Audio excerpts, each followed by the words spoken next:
morning, I'm Claire Murphy. Welcome to the Solo Bureau. Coming up this morning, Brisbane's trialling new lower emissions jet fuel that you might have contributed to. The PM has made a big fat apology and Harry Styles has broken a record. So let's get to it. Here's what's been happening while you were sleeping. It's Tuesday, July 7.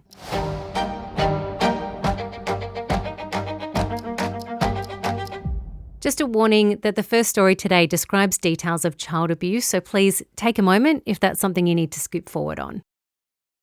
New South Wales Police are investigating the death of a 4-year-old boy on the New South Wales Central Coast where cannibalism is allegedly involved. According to police, a woman walked into the Wyong station just after 4:30 on Saturday afternoon, which led officers to the home where they found the remains of the little boy. The 32-year-old was charged with domestic violence and murder and was refused bail. According to court documents cited by media outlets, police obtained an urgent court order to forensically examine the woman's mouth to take swabs of any forensic material. The child's death will be reviewed by the Department of Communities and Justice, who last had contact with the family 18 months ago. Prime Minister Anthony Albanese has apologised for comments he made about Kylie Minour while appearing on the Bush Deep podcast. In a game of shag, marry or date, the PM initially avoided answering how he would rank Kylie, Nicole Kidman and Rhonda Birchmore, saying he'd only just gotten married to his wife Jodie Hayden 6 months ago. When he was pressed on it, he said, "Oh, Kylie, clearly all of the above." I've just got married. I'm only 6 months in. But if it goes tits up, let's just pretend Oh, Kylie, clearly. you'd marry Kylie and shag her and date her. All of the above. All right, it's a triple. She's terrific. One Nation MP Barnaby Joyce slammed the PM, saying he'd like to break into regular broadcasting for a special mention from the Prime Minister of the Commonwealth of Australia, people Anthony would like to have sex with, saying he should have just not answered. The PM has said sorry, saying he apologises unequivocally. The death toll from Venezuela's devastating double earthquakes has now gone past 3,000. Authorities say they have confirmed 3,334 dead, with more than 16,000 injured, and the number of people without shelter exceeding 17,000. Search and rescue operations are now winding down, with the focus now shifting to the clearing of debris in the hardest hit areas as hopes of finding any more survivors fades. Brisbane Airport will become the first in Australia to trial jet fuel made from used cooking oil. The war in Iran and the subsequent fuel shock from the closure of the Strait of Hormuz has led to the fast-tracking of projects like the use of waste products for jet fuel. Airlines using Brizzy Airport will now be able to buy sustainable aviation fuel, or SAF, blend it right into their regular supply and can fly business as usual. In what looks like the plot of the next Underbelly series, Melbourne's tobacco shop wars have erupted in flames. Unknown offenders drove a car into the front of a shop on Victoria Street at Richmond just after 4 a.m. yesterday, setting it alight before fleeing on foot. Another tobacco store was targeted in nearby Bridge Street just the week before, as the demand for illegal tobacco products explodes across the country. In Victoria alone, there have been at least 150 tobacco store fires and another 30 involving cars, restaurants and other venues since March 2023. It's believed criminal syndicates are competing in turf wars. The Gang Crime Squad has executed hundreds of raids and arrested more than 200 people they believe are involved in the illegal tobacco trade, with more than $50 million worth of cash, illegal cigarettes, tobacco and vapes seized. US President Donald Trump has posted another AI-doctored picture of the Obamas, just months after a picture posted by Trump depicting the Obamas as primates in a jungle setting, which he later deleted.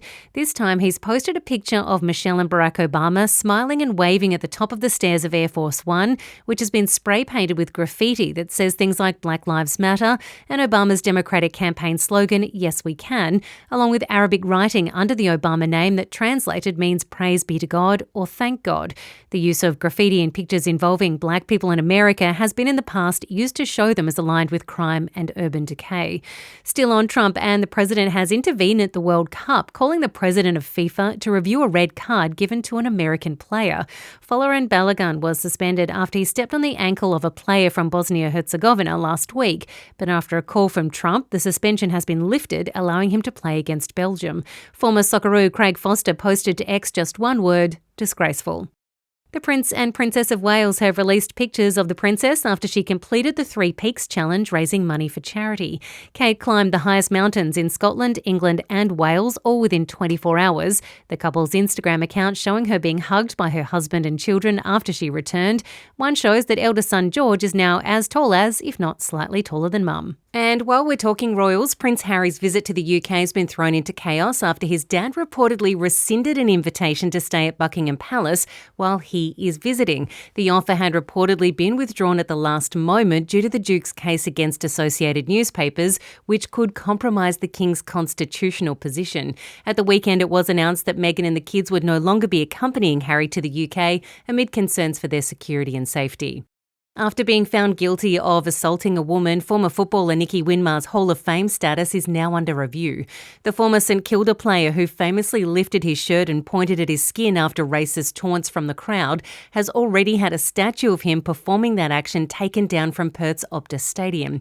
The now 60-year-old was inducted into the Hall of Fame in 2022 to reflect his 251-game career with both the Saints and the Bulldogs, but the league has now confirmed it's reviewing that decision.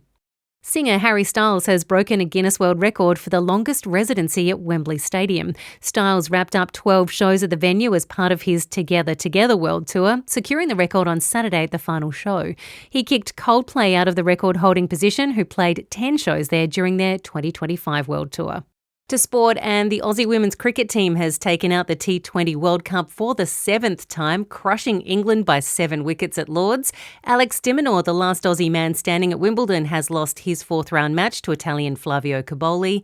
And if you're into sports memorabilia, a tennis racket once smashed up by Wimbledon champ John McEnroe is up for auction later this month. The Wilson Pro staff racket is still just holding together by its strings after the 7-time Grand Slam winner, in a fit of rage, launched it several times into the court surface during a match sometime between 1977 and 1980. He then gifted it to Linda Matthews, who owned the accommodation where he was staying while he was playing at the English tournament. It's worth around £3,000 to £5,000, or nearly 10k Australian.